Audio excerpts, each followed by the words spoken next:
우리는 이미 미국과 함께 협상주의로 갈 수 있는 곳까지 다 가봤다.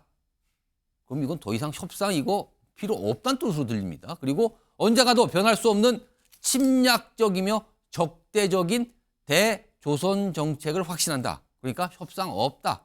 우린 적대 관계 유지할 수밖에 없다. 이렇게 얘기하는 것 같은데 이거 어떤 의미로 읽어야 됩니까? 예, 그러니까 사실은요, 이 김정은의 이 표현은 그대로 우리가 받아들일 수가 없습니다. 왜 그러냐면 지금 트럼프가 2018년이죠. 예. 2018년 6월 12일 싱가포르에서 김정은을 만났습니다.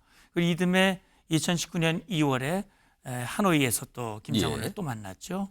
이듬해 또 2019년 6월에는 판문점에서 또 만났었습니다. 예. 근데 이렇게 만나게 된 동기는 김정은이 비핵화의 의지를 천명을 했기 때문이죠. 예. 그러니까 트럼프 입장에서는 김정은을 만나면 이번에야말로 북한의 핵 문제를 완전히 해결할 수 있는 기회다라고 판단을 해서 세계 최강의 미국 대통령이 예. 김정은, 이 독재자 김정은을 만난 겁니다. 그러나 김정은이 비핵화의 의지가 없었던 거예요. 말로는 비핵화라고 얘기를 했지만 조선반도의 비핵화라고 하는 것은 북한 핵 문제와 함께 미국이 한국에 제공하는 해구산이나 확장 억제나 한미동맹도 모두 해체하라고 하는 그런 요구를 했기 때문에 사실 협상이 타결이 안 된 거거든요. 그게 이제 하노이 노딜의 원인이 된 겁니다. 예. 지금 김정은이 트럼프 만나보니까 적대시 정책이 바뀐 게 없어 얘기를 했는데 예. 북한이 말하는 적대시 정책이라고 하는 것은 주한미군과 한미연합연습을 언급하는 겁니다. 그래서 주한미군은 북한을 침략하기 위해서 주둔하고 있고 예. 한미연합연습은 북침 핵 전쟁 연습이다. 따라서 북한이 핵 미사일을 개발한 것은 미국 책임이다. 미국이 끊임없이 우리를 침략하려고 하기 때문에 예. 우리는 너무나 두려워서 핵을 개발하지 않을 수가 없었다.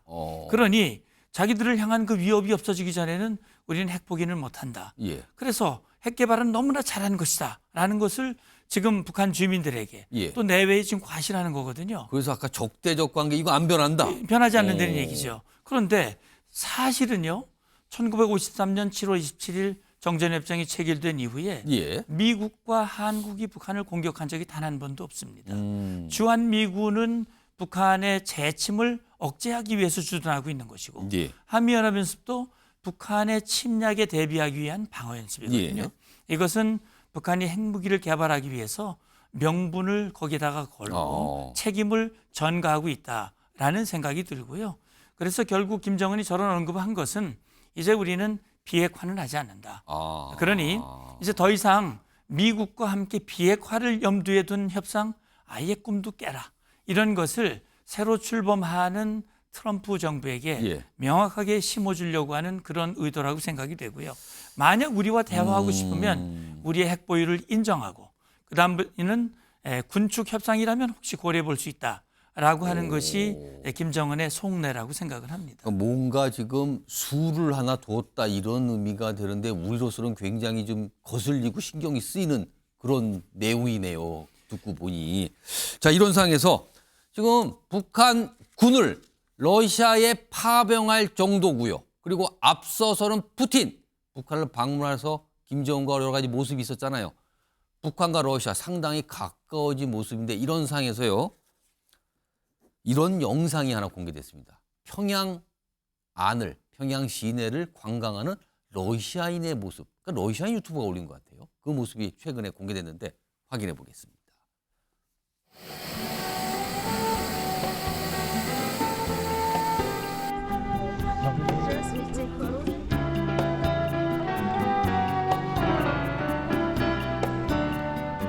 우리 공전 찾기에 주말로 없으시지 친필하십니다.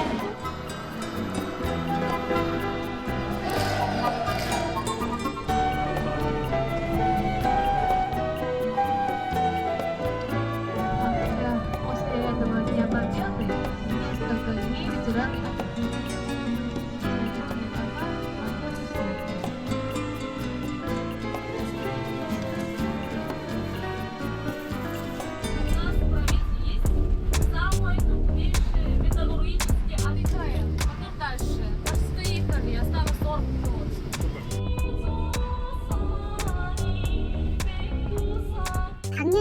지방은 아예 전기가 아예 없고 집들은 자기 집이니까 조금 뭐 벽이랑 이런 것들은 좀 더 바른 것 같고 어렸을 때 봤던 그 하나도 안 변했어요.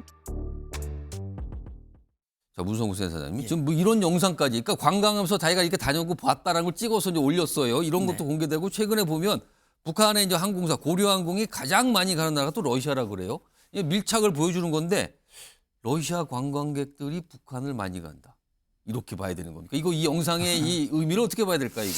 예, 물론 이제 김정은 입장에서는 푸틴과 협상을 시도했지만 실패했고 또 중국도 사실은 중국으로부터 얻으려고 하지만 중국도 북한을 일방적으로 도와주기는 상당히 어려운 부분이 예, 예. 분명히 있습니다. 그러다 보니까 김정은은 이제 푸틴과 이게 합이 맞은 겁니다. 그러니까 트럼프하고도 안 됐고 중국하고도 여의치가 않고 그러면 러시아, 푸틴. 러시아. 그러니까 왜냐하면 푸틴은 전쟁이 길어지고 국제사회의 제재가 강화되고 예. 그러다 보니까 김정은의 포탄이 필요한 겁니다. 인력이 필요한 겁니다.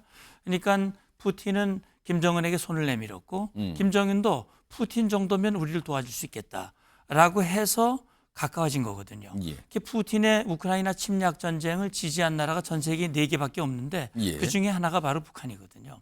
북한은 포탄 1000만 발 그리고 지금 북한 폭풍군단 중심 11,000여 명을 지금 지원을 했거든요. 예. 김정은 입장에서는 이제 푸틴과 혈맹을 맺고자 하는 겁니다. 피를 뿌려서라도 푸틴을 꽉 잡아서 김정은의 정권을 공고히 하고 세습을 이어가고자 하는 그런 계산을 하고 있는데 사실 화면에 나온 거 저도 평양에 2번 갔습니다. 예. 북한 지역을 여러 번 다녀봤지만 예. 너무나 열악하거든요. 좋은 데만 골라서 찍은 것이고 그런 것 같죠 보이네요. 사실 별로 볼 게 없어요. 그러니까 오. 러시아 관광객들이 과연 그리고 이 관광이라고 하는 건 자기가 가고 싶은데 마음대로 갈 수 있어야 되죠. 그렇죠. 그러나 북한 굉장히 통제하거든요.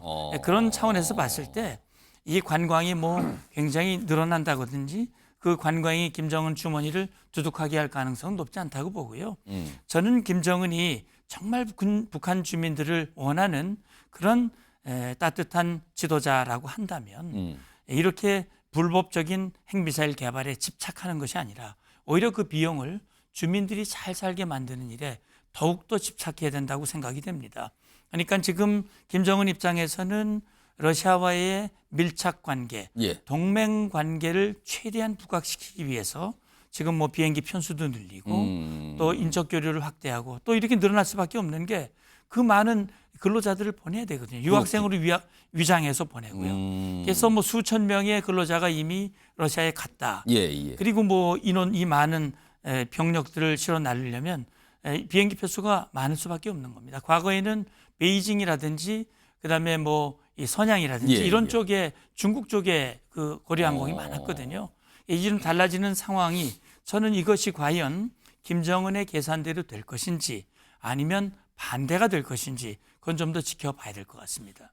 근데 좀 보면 자막으로 설명이 나갔잖아요. 4박 5일 여행 상품인데 북한이에요. 평양 쪽으로.